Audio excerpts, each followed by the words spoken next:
Shall I go ahead and start? I think so.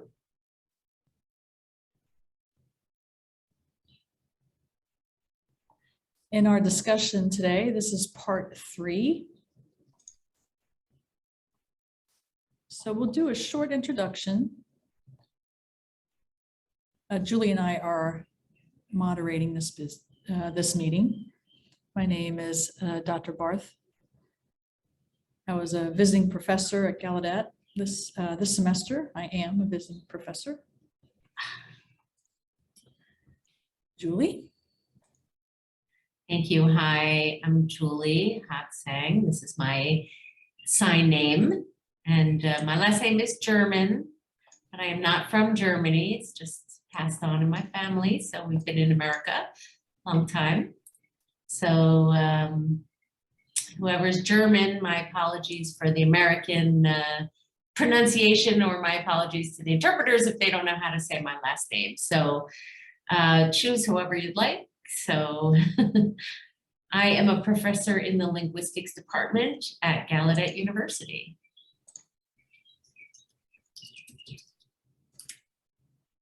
Okay, so we're going to begin our discussions. If you'd like to ask some questions, please come up on video to do so. And then once that interaction is complete, go off screen. We have 2 voice interpreters. So if you'd like to make a comment, you can do it in the chat as well. And we'll answer questions there. We have 1 hour together. Today's topic more is twofold. So it's a linguistics focus of signs. And 2, thinking about future collaborations, projects, programs, international conferences. So in terms of the program, we'll see how that goes if we have time left to discuss that. If not, we'll put it off to the next conversation. Great. So we do have an outline for us today, various topics we'd like to discuss. I don't know if we'll get to all of it, but we'll try. I'd like to open with the discussion on the consideration of having a conventional and standardized or language conventionalization. So as linguists, we have various fields within linguistics, just as other fields have many within their general field. And there are some preferences for methodologies, preferences for various approaches, also preferences for theoretical frameworks in these various disciplines within the larger discipline. And that impacts how you do the work. And it also is in regard to ideologies. So what you believe, what you think is important, what you value. So now the question is what we put into practice. And so I thought it would be an important discussion here to talk about what happens with this work, what you recognize in your own practice in the field of science. And, once people get their doctoral degree and do advanced research, what are the various practices and what do you notice in terms of sign standardization or lack thereof?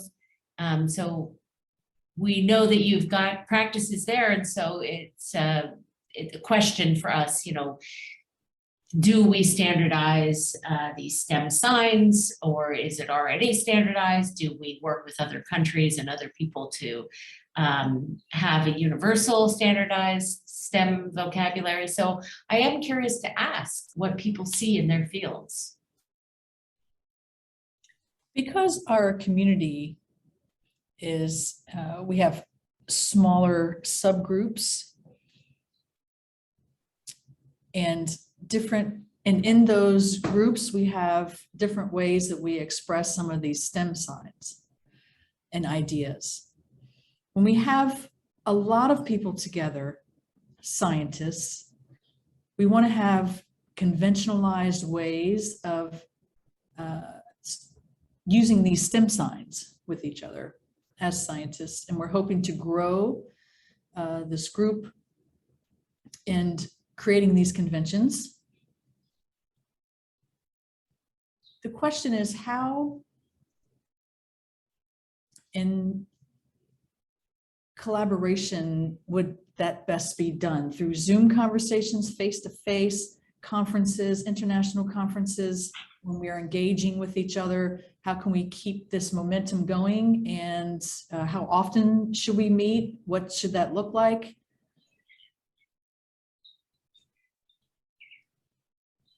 And creating more awareness, community with a larger community, we bring different perspectives, and understanding those perspectives and ideas helps us as deaf people, deaf scientists, build the corpus. And that's what we're hoping to do. Yeah, so you just posed the question, how do we communicate? We need to get together, online or in person, at least gathering together, right? Because if we don't have so many people there, then that's not going to give us the information we're looking for. So, and then you also mentioned discussion. So that's very interesting, because you want to think about who it is that we're talking about. Are we talking about leaders? Are we talking about those who have authority, who have the right to make a decision? So I am curious about your thoughts on that, and what others say in, what your colleagues say. And I'm seeing what some people say in the chat, that there is some imbalance. I'm wondering what your experience is.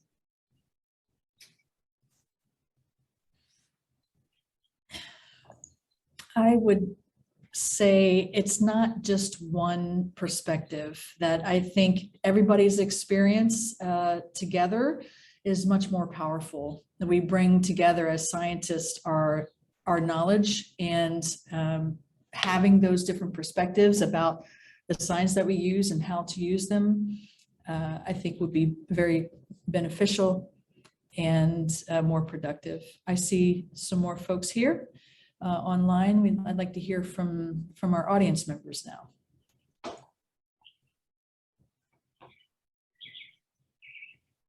I see Scott Cohen suggested that maybe we produce an academic journal in ASL, or an ASL version.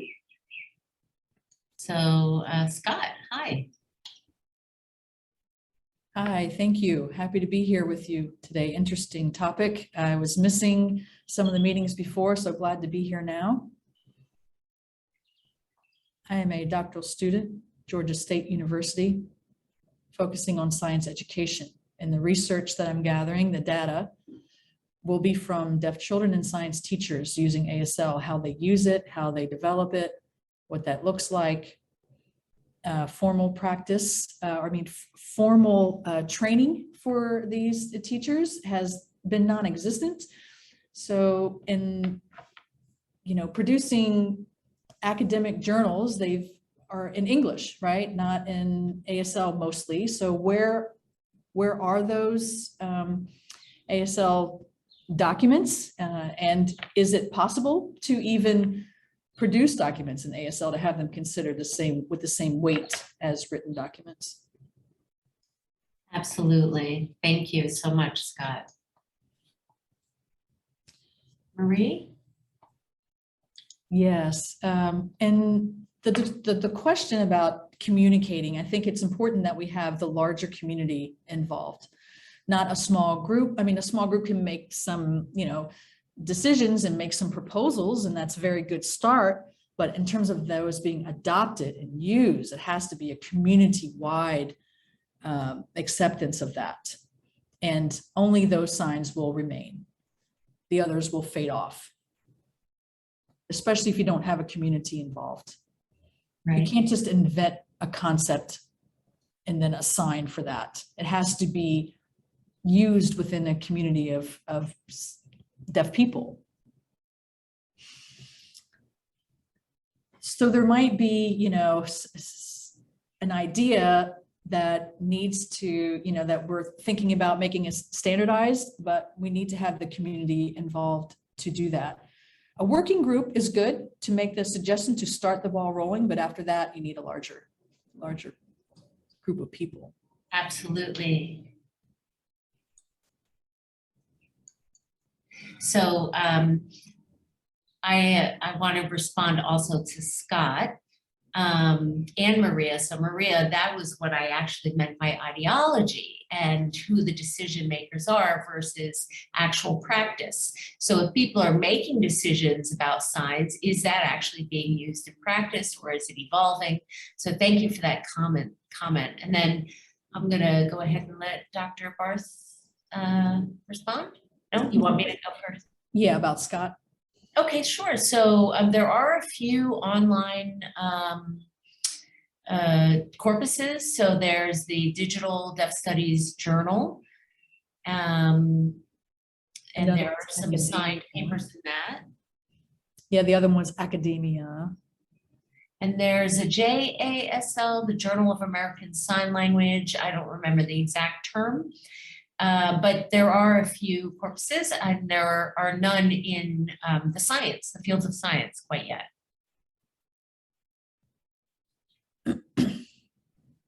Yeah, so the comment from Scott, it is a consideration. What we've been thinking about also is who is the audience? And so if it's deaf scientists, that's one thing, but if hearing scientists, it has to also be in English, but maybe it's a good idea to do ASL first, English second. To have both in ASL or in sign and in a written form. But the last comment, I also want to chime in. I support that idea and agree that the community has to create these signs that are ongoing. And with a group of scientists, we might be able to come to some kind of agreement, but then again, it has to be adopted by a larger community. If it's not used, then it will fail. Exactly. So now, if we don't have a sign for a specific idea, we need to look at other communities and what they're doing, or other work that scientists are doing that we might be able to borrow from other signed languages, or not. But again, that's a decision that needs to be made by a larger group of people.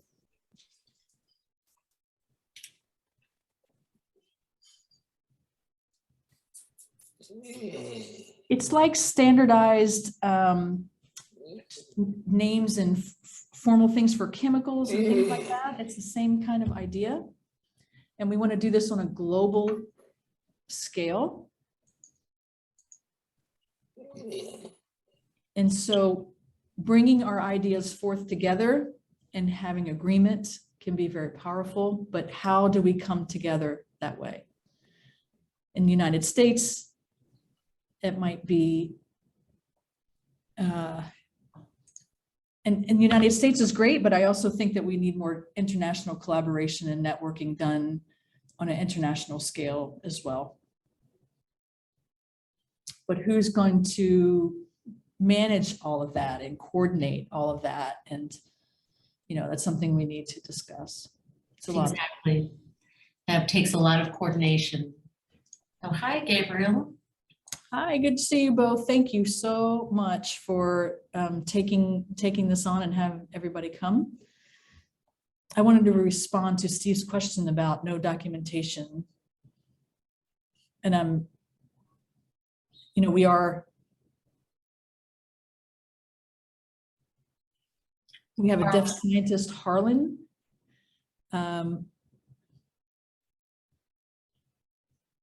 Right, there's Harlan Lane. I'm not meaning him. This is another Harlan. Harry Lang, thank you. Documentation from the 1800s with different science signs related to astrology back then. in the 1800s, we have those documents. In the 1900s, we have different deaf people that are documented in film through NAD, famous scientists explaining their work that they do. Another thing I wanted to mention is a video. It was Edward Minor Gallaudet, and there was another person, not Minor, but someone else that talked about a myth. It's a myth, and then understanding that we have workshops and trainings and things like that, that we want to do, have a collective approach to this. And my hat's off to Ingo in Germany taking on these gatherings, linguistic gatherings to talk about our ideas. And so I also agree that we do have a collective that is global, but depending on the country and such, we're not so much meeting on a regular basis, but there is something there. And it has been practiced in terms of deaf people coming together about, talking about science for centuries, for a long time. So, but the idea of bringing it all together, and so how can we practice this in today with, looking at different linguistic ASL terms like prosody, for example. It would be really great if we could all come together, and I thank you for this opportunity. Thank you so much. And thank you, Scott, for putting that information in the chat. Would you like to respond? Okay, great. Yes, this is great information. We really appreciate it. And both of you mentioned the idea of an international exchange. That sort of leads into our next topic.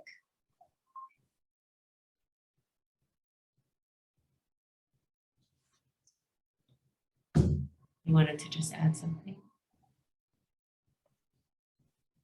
Talking about future meetings and the need for a networking platform on an international scale.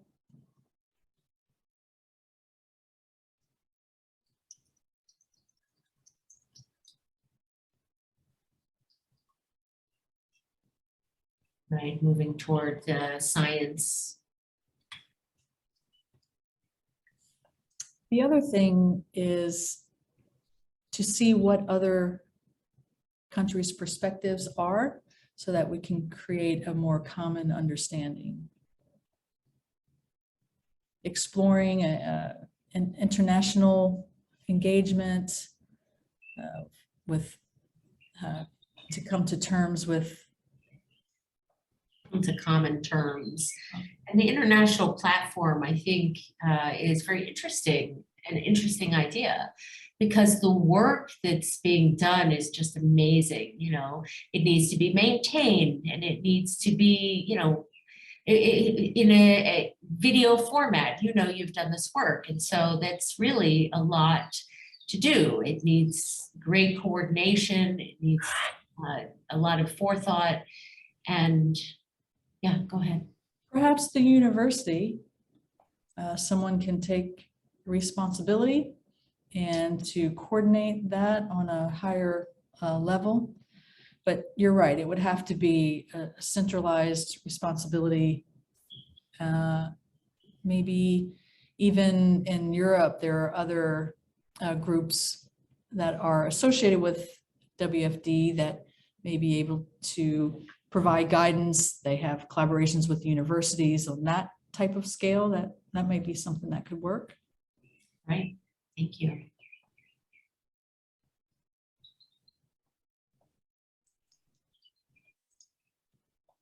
Also, the third point on the agenda here, and we've already talked about this some, but in terms of development and who would make decisions for the group in terms of what is included and not included.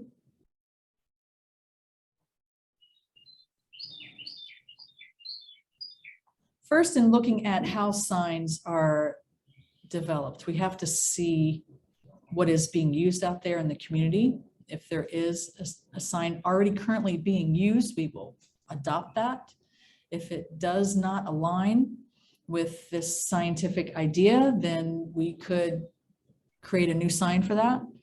Or if there's other, again, STEM related ideas that do not have a sign, we can create those and see which ones would then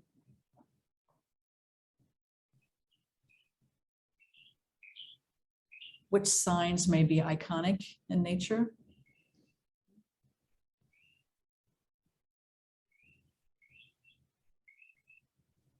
Also, from a linguistics perspective, we have all of those, pieces that we know related to ASL that need to be considered.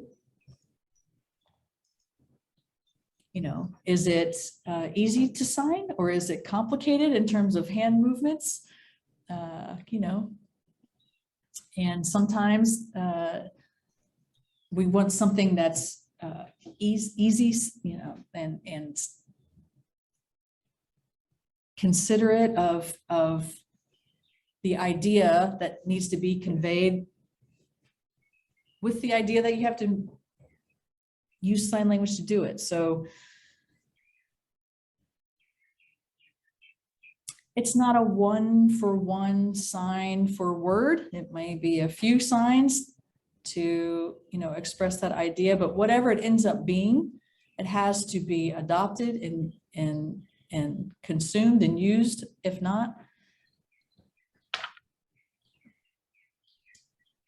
we have to make decisions about what we want to use and not use. And looking at the core team, they make suggestions and then goes out to the greater community.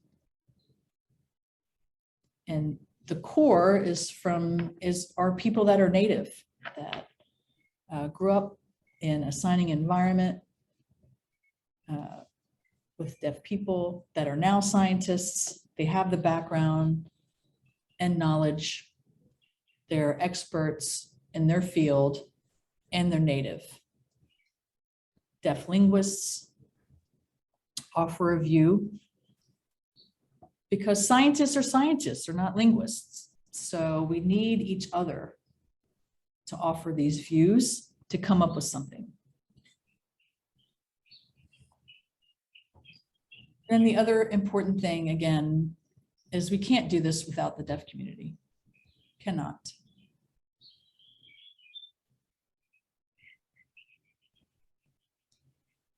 Deaf people or hearing people or interpreters can make suggestions, and they might have a good idea.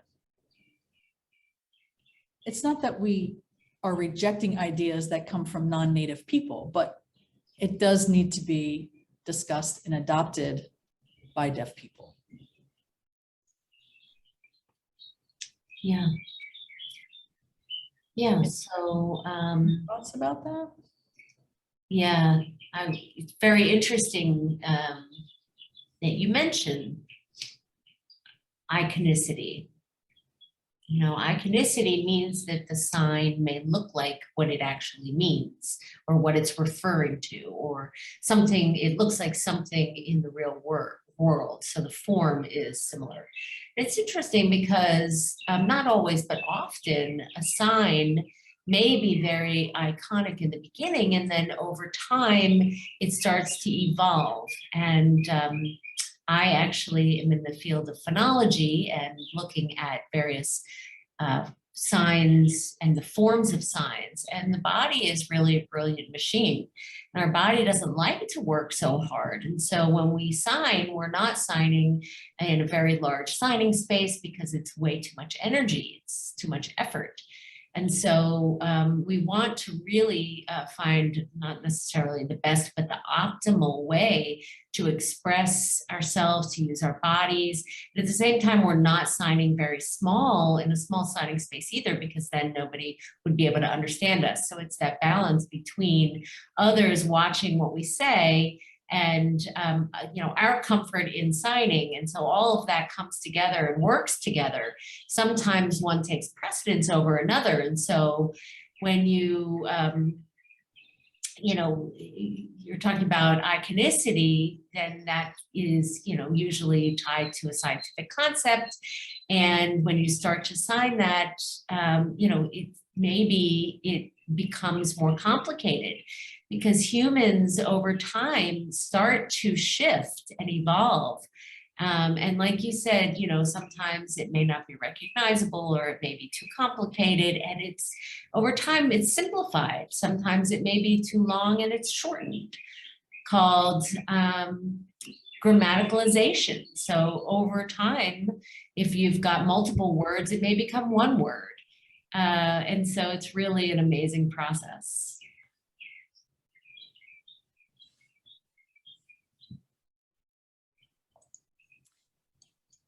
Yes, there are things that you have to do in a studio, right, when you're being filmed versus what you do in the community. So we need to balance that. Mm-hmm. And ease of articulation, as Julie has said in the chat. Yeah. Oftentimes what happens is, complicated things are signed either slower or bigger or whatever like that. And then over time, as the community uses it, then it becomes more refined or reduced. And so, but that comes through time and through a community of users.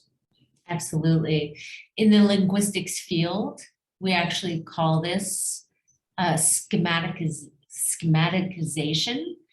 And not all of them, but sometimes, the original idea is chock full of information. And then it's maybe more simplified, or it may represent something much more complex. So very cool linguistic features here. And you said, can you give me a sign from your previous presentation?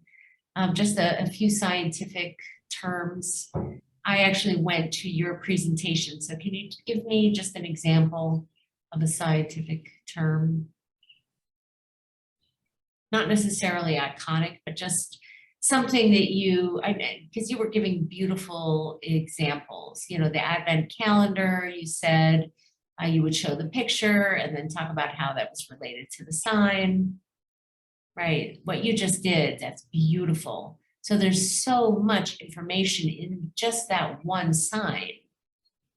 And you're not showing all the complexities of the science, because it would be too complicated and somebody wouldn't be able to understand. And so the sign encapsulates all the meaning.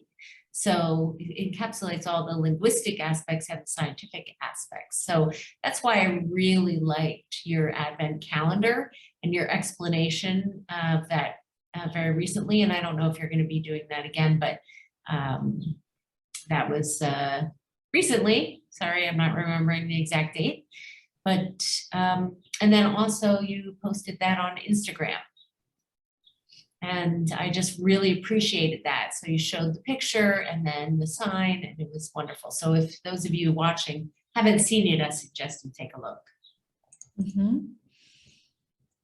Right. And so fingerspelling is one thing that we mirror, and that's, not a problem, right? And so other languages might have a stronger form to their spoken language. And here we're trying to break that form. And,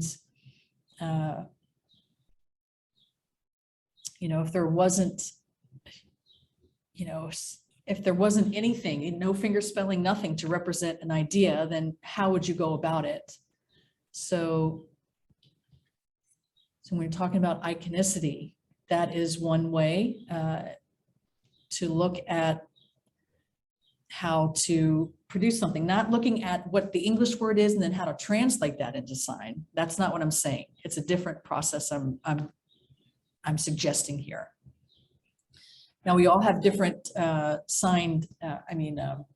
fingerspelling systems, right? So they're kind of different for each of the signed languages, but the idea of the body naturally will reduce and make the signs more efficient. There's other countries that may be different in that regard, and their bodies are different in terms of how deaf people sign. So who knows? Absolutely. And in somewhere like China, sometimes the signs match the writing. And there's a comment. Also, I just wanted to go back for a moment. You were talking about other countries and their practices, and each sign language obviously has its own system, and but many may have they have iconicity, and some of them may have initialization, others don't. And really that's phototectonic, and let me just spell that in the chat here. Phototactic constraint. And again, that's related to human energy. And even this sign for energy, it's marked. I used an E. That's a complicated structure. Many sign languages don't like to initialize and wouldn't do that because that's actually a lot of human effort. And right. So many sign languages have that phototectonic constraint. I actually made up that sign myself. I really like that. Oh, it's interesting. Phototactic, yeah. In Germany, with fingerspelling, it takes a lot of energy, it's a lot of effort to fingerspell in German sign language. That it's easier to just sign without fingerspelling. Now, I don't know if that's the same sentiment of American deaf people, that fingerspelling is easy or takes more effort or not. Maybe your fingers are more nimble in certain places than other deaf people in other countries. They are. I have gone to other countries and people always say, Americans, they always fingerspell, so that's sort of their ideology that they believe Americans fingerspell more. I do think that may be the truth. But I've seen other European countries that use mouth movements to distinguish similar ideas. So it's really each language chooses how to distinguish certain words. And, there are various reasons why we fingerspell. It's not, simple. It's a very complex relationship. One of the reasons is because it is related to the written language, and that written language does influence our choices. Also, science is very technical, and sometimes if you work with interpreters, you want to make sure that it's related to the written language, and fingerspelling is just one way to bridge that gap. And sometimes if you want, a standardized sign, it makes sense. This is your field, it's your work, it's your corpus of knowledge. It absolutely makes sense. And then it's still true that in the working world, there's the written language that's very important. And so how do you balance that? And Americans in general use fingerspelling, and that's just one way. So I am, very, very interested in what other countries do. Right. For hearing people and interpreters, we do signs to help them understand, or fingerspell to help them understand, right? So it's more for outside people, outside of our community. And so it's more of a, energy and effort in order to help other people that are not native understand. If that wasn't the case, if we didn't have to think about that at all, it would be a much different process. Possibly. A question, yeah. So I wanted just to put that idea out. And Gabe?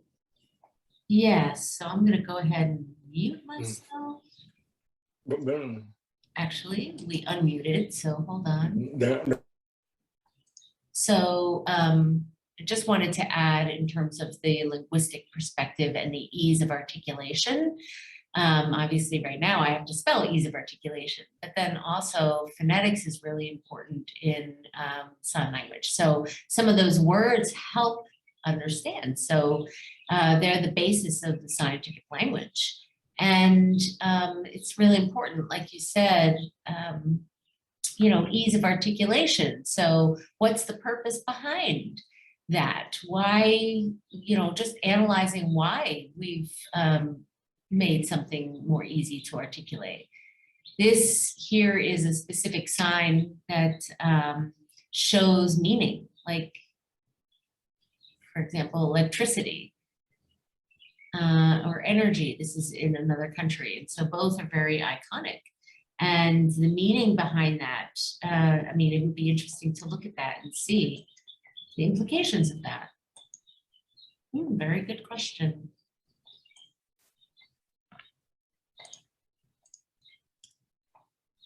Can I ask one more question? I was just going to ask, you know, is it worth us looking in the deeper meaning? You know, and some concepts do have very complex meanings. So for example, if we're talking about DNA, and this other side that you were just using, you know, for, you actually use it for computer. So must we always work with all those concepts? Or, and I know that Ingo, you believe that those signs need to be separated. I am curious what your thoughts are on that. Yeah, and Gabe is saying, just to help people understand, it's not about the articulation, but it's about the meaning of the sign itself. And Dr. Ingo is saying, in terms of energy, it's more about, you know, the human body, right? So if you have a car battery, and you're talking about if the battery's, you know, full or not, you might borrow that to describe something else that has to do with energy that's not a battery. So in the context. So we can, you know, play with that, but interpreters, you know, they thinking about, you know, first language and, but. Yeah, you can play around with the signs too and use them in different ways. Build on them.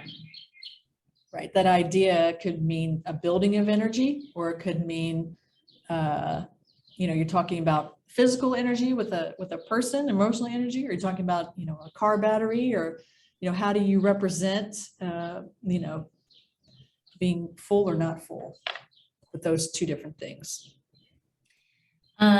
Marie, also, I saw you pop up. Did you want to say something, or no, somebody else? Scott as well?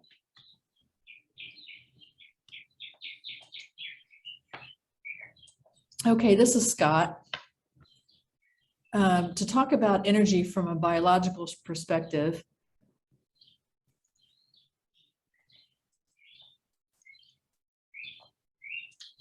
you know, you have electricity is different from a different type of energy, the transfer of energy of plants, photosynthesis, the idea, you know, so how you know, explain like 95% of the energy escapes the plant. So how does that happen? And I think that idea doesn't matter if you're deaf or hearing, right? We're talking about the transfer of energy and how that happens. The other thing, just a couple of weeks ago, I went to RIT. There was a science professor, hearing professor. They had deaf researchers and deaf students there. One was biology chemistry lab, and the other one was organic chemistry. And so what they said was both have very different terms for the same thing, which means you can have one sign for both of those terms because it means the same thing. So as long as you know the context, then you know which situation applies. Right. Just throwing that out there. Right. Yes. And then theoretical, you know, theory versus practice. How does that happen? Right. Hearing people have that same issue. And I just wanted to add, I know Maria wanted to ask a question, but before Ingo, you actually were talking about linguistics and handshake and all of that. But then we're also talking about context and signing space, the use of, you know, your face and your torso, and that's just a nice example of that. It really depends on what information you're including, because that's part of the deeper meaning. Mhm. So it's not just the iconicity, but it's the context also needs to be considered, and the ease of, you know, sign Right. and being reduced. And it matches its language experience that, you know, for all of us, depends on the context, depends on the concept. So absolutely, that's real world experience for all of us.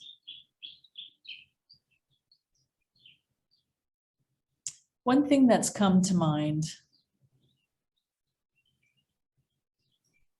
when we're talking about energy, there may be other views from other countries' sign languages that a sign would not be acceptable to them, acceptable to one country, not to the other, because it conflicts with whatever cultural or linguistic way for them. So we need to find a way that we can bring all perspectives together and coming to an agreement about these signs. Could be, you know, and we also want to respect local knowledge. And, you know, when you actually choose a sign, that's power, you know, that, and we don't want to marginalize any group. And so we have to be really careful with that. I think that you've already said, I mean, in the digital journal, there are times when, you know, there's variations, or excuse me, in German Sign Language. You know, and so sometimes 2 variations are acceptable, not necessarily 3 or 4. It can be 3 or 4, maybe. If it is too many, we will use something else. Sometimes in German, many folks use cued speech or some cueing, I think, or information, linguistic information that would be given in a different way. Yeah, and I think that that will happen. It has to, you know, first because of people's experience, their language, their phototactic constraint, their values, all of that. It's impossible to necessarily have one agreed upon sign. Variation, I think, is very natural, and if there's a platform to build that, it will build naturally. And if we also talk about what we want, communicate, you know, hearing people have discussions as well. There is choice there in the hearing community as well. Prioritization of language, so English, German, French, etc. You know, all have that same sort of system. So it's parallel experience.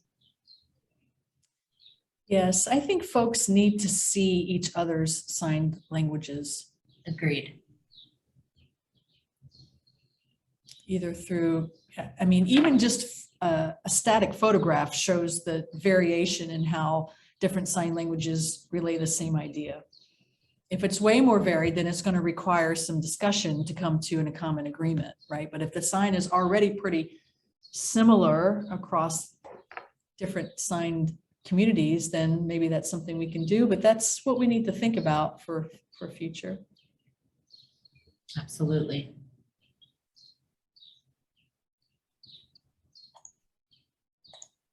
Hi, this is Scott. So just another issue that I wanted to bring up and point out.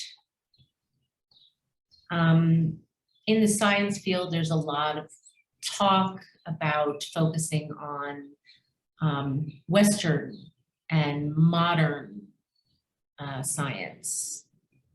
So Western and modern science. And, you know, there's all these fields that, you know, we're talking about that. So we're shifting now, I think, to more indigenous and more, science that's been around the globe. And I know that science has rejected those, and there we need to really capitalize on that and include it. And I think that our signs need to include those, not just the Western science, but also recognize other groups, indigenous cultures, other local cultures, and include those as well.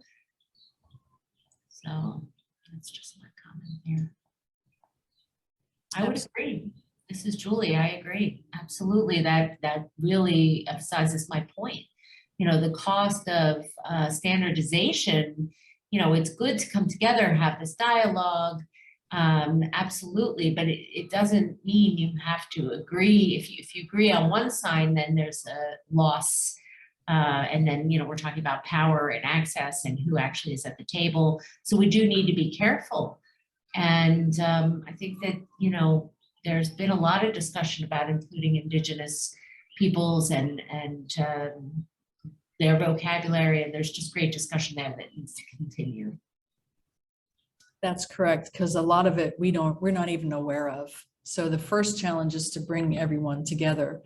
Right now, it's mostly, Western Hemisphere, as was said, European, American. Right, New Zealand, Australia. And there are others that we are not in communication with that we need to be. Right, Africa and different places. How to set up meetings that are more global and inclusive. Absolutely. So that will be part of our future considerations for international meetings to come, together to discuss ideas. If you have, if any of you there have any ideas about where to get money for that, to support that, or and the linguistic field has several conferences, one very large one, TISLR, and that's theoretical issues in sign language research is TISLR.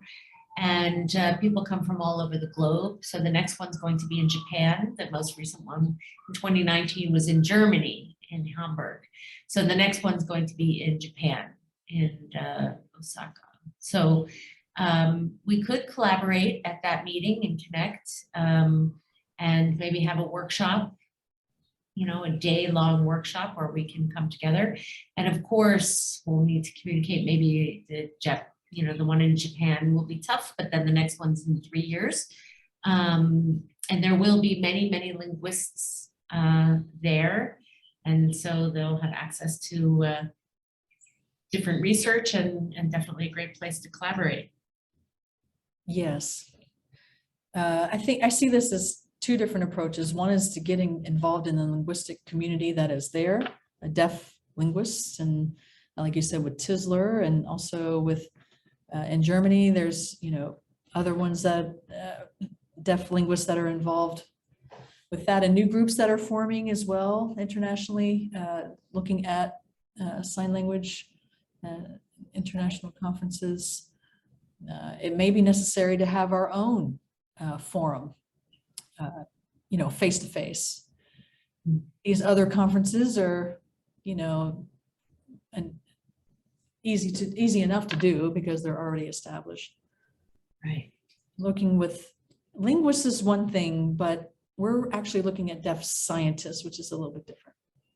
And I just want to add, and I'm curious what other people think, we need resources. So signing communities are very small, and there aren't enough people to actually do the work necessarily. And so if we split ourselves up, then we're competing for resources. And not even just linguists, but anyone who comes together to meet.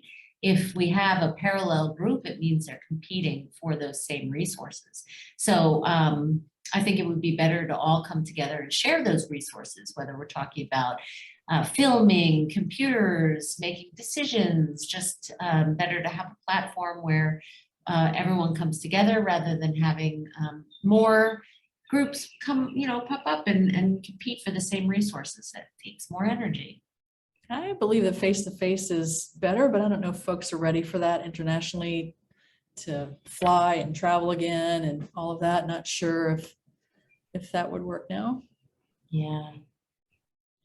Same with the Mint working group. Hi, this is Gabe. Yeah, I think also what's important too, we're talking about academia. So where's the community? Folks that are native and deaf schools, and that will help us then broaden that interaction to bring more varied, diverse, and native folks together. To have a community come together, we can build and grow by establishing conferences. Maybe you could start here, I don't know, but that's why we're here, to have this discussion about how that's going to work.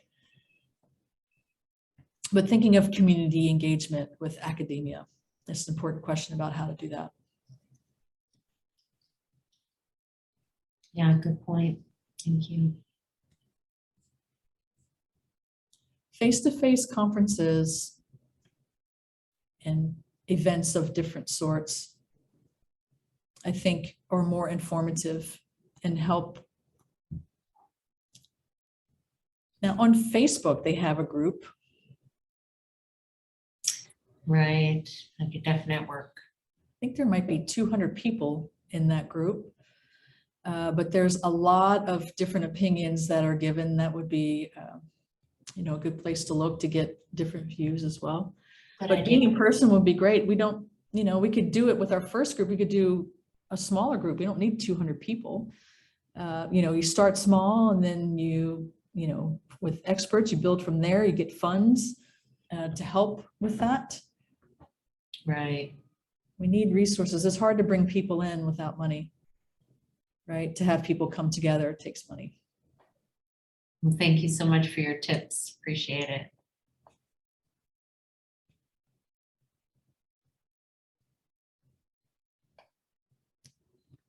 With international organizations, yeah, we can get some funds from there perhaps. Any other ideas people have out there?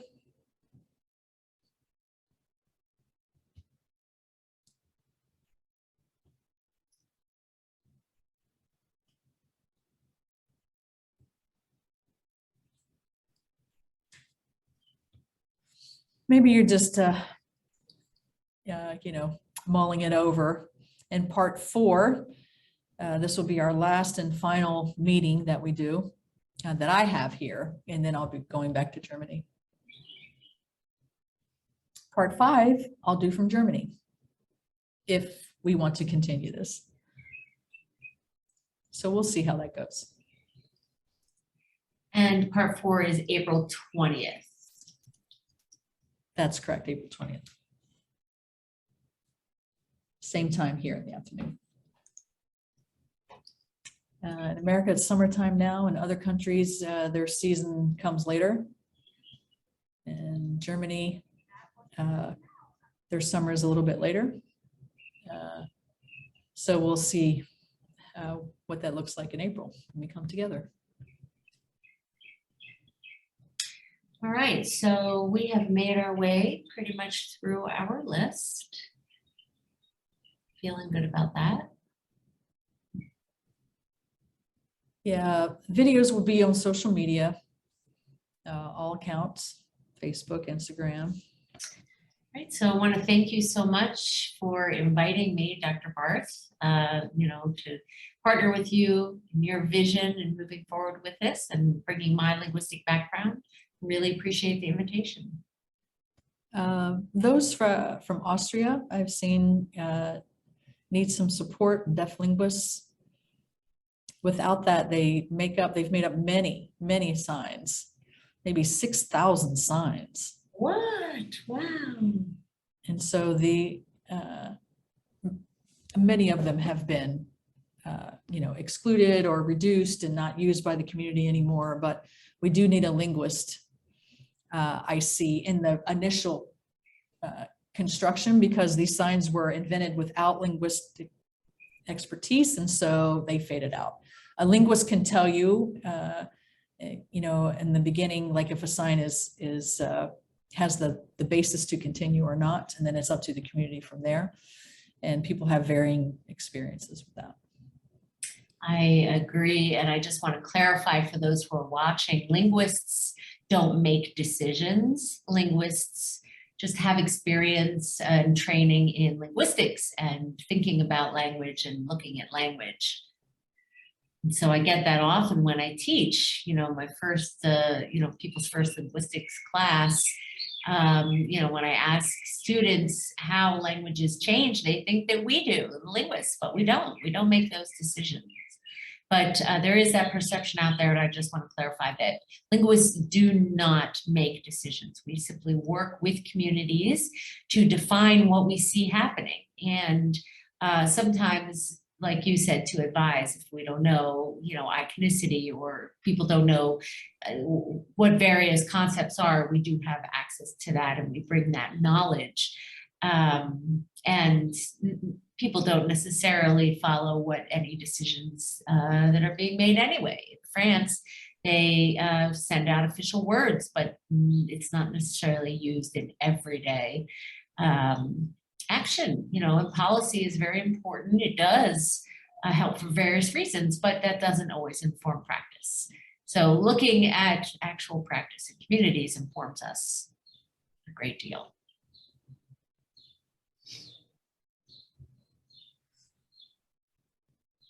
And it's not that we're the police. That's not the point either. But we are deaf scientists and linguists that are powerful together as a community. And I feel like as, you know, users of the language, we make decisions about that, if it's signs continue or not. And I really appreciate that point, because we often see on social media, Facebook, Instagram, that people are correcting one another and saying that they're signing incorrectly, which is really, that's language complaints. And that is not what we're talking about very clearly. That type of discourse is emotional and very sensitive. And this is more a healthy conversation, bringing everything to the table. So I really appreciate that. Right, there is no right or wrong here. Exactly. It's talking about a community of users and what feels natural. Exactly. I think, you know, maybe in the beginning, a smaller group inventing something, then getting out. Right, and Scott just said in the chat that language is a living being, and we absolutely, I agree. Okay, our hour is up. Very much appreciate the discussion. Thank you all very much for coming. Thank you all. Thank you.